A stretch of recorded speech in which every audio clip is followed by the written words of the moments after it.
While many people have never stopped to think about it, fish are smart, interesting animals with their own unique personalities. Hundreds of studies have shown that fish are intelligent, can use tools, and have impressive long-term memories and sophisticated social structures. Fish can tell what time of day it is and can talk to one another through sounds that are inaudible to humans. Research has also clearly shown that fish experience both physical and emotional pain. Their physical reaction to trauma, thrashing, grunting, and rocking in distress, is obvious, and once harmed, they will remember what caused the pain and actively avoid it. So fishing, whether for profit or for sport, cannot be considered a harmless or humane activity. For people who oppose cruelty to animals, the suffering that fishing causes should be a real concern. As a major maritime state, India ranks third in the worldwide fish production. Commercial fishing is a big business, and its methods are as cruel as those that are used in factory farms or slaughterhouses. Fish are impaled, crushed, suffocated, and gutted, all while fully conscious. The horrible cruelty that fishers inflict on hundreds of billions of fish is completely unregulated. Bottom trawling is among the most damaging and unsustainable fishing practices in India. It involves dragging huge heavy nets along the sea floor. The large metal plates and rubber wheels that are attached to these nets move along the seabed and crush nearly everything in their path. Deep water life forms are profoundly affected by this practice, taking anywhere from decades to hundreds of years to recover, if they recover at all. A 2005 United Nations Food and Agriculture Organization report concluded the following: 1/4 of the world's fish stocks are overexploited, depleted, or are recovering from depletion. They have endured excessive fishing pressure, which has reduced them significantly. About half of the stocks are fully exploited. They are being fished at or close to their maximum sustainable limits. There is no room for further expansion of fishing activity.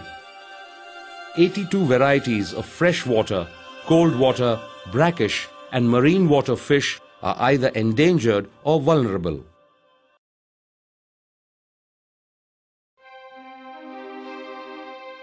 Fish farmers raise thousands of fish in ponds, pools, and concrete tanks.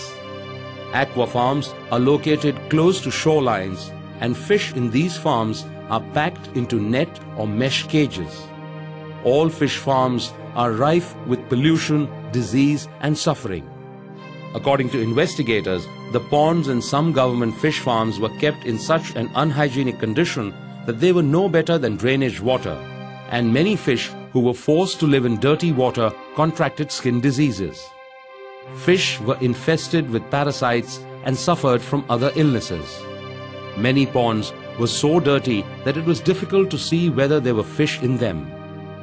Fish became stressed as handlers carelessly transferred them from ponds to plastic bags that did not have adequate water and oxygen.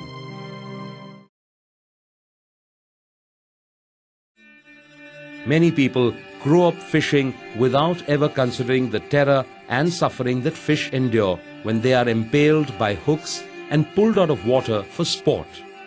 Even when anglers return fish to the water, many of them die from their stress and injuries. Very often, non-targeted animals like sea snakes get hooked, which are then killed mercilessly.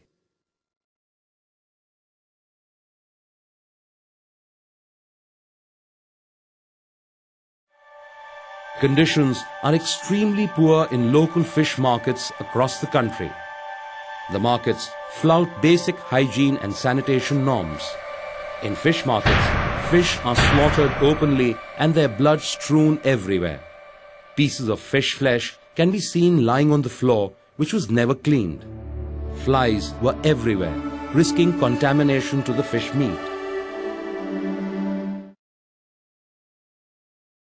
Endangered species such as sharks and dolphins were sold openly at government-owned ports without the government authorities paying any attention to it. Because the merchants do not fear the police or government authorities, they were more than happy to show us the many varieties of illegal fish that they were selling. Investigators discovered that shark meat was easily available at a price of 100 to 120 rupees per kilogram, and an entire shark could be purchased for just 2,000 rupees. Small sharks were left alive in shops to suffocate.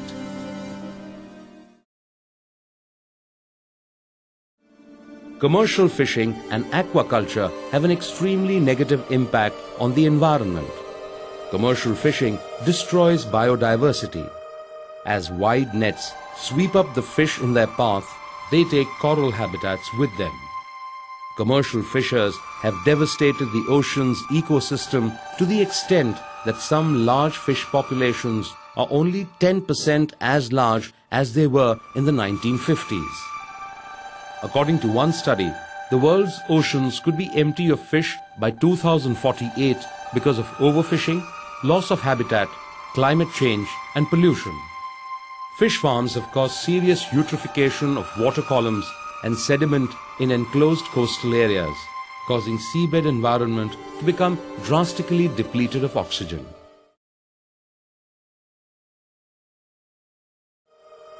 Fish live in water that is so polluted you would never dream of drinking it. But you ingest this toxic brew, bacteria, contaminants, heavy metals and all, every time you eat fish. Many studies have revealed that fish often contain unusually high levels of mercury. High levels of mercury, which accumulates in the environment, in fish flesh and in the bodies of people who eat fish, contribute to birth defects and other health problems, and several studies have demonstrated lower mental acuity among children of women who consume fish during their pregnancies. Experts advise young children, pregnant women, nursing women, and women of childbearing age to avoid consuming fish because of the high mercury levels that they contain. For animals, for the planet, and for our own well-being, we should leave fish off our plates and enjoy healthy, humane, and environmentally friendly vegetarian foods instead. For more information, visit petaindia.com.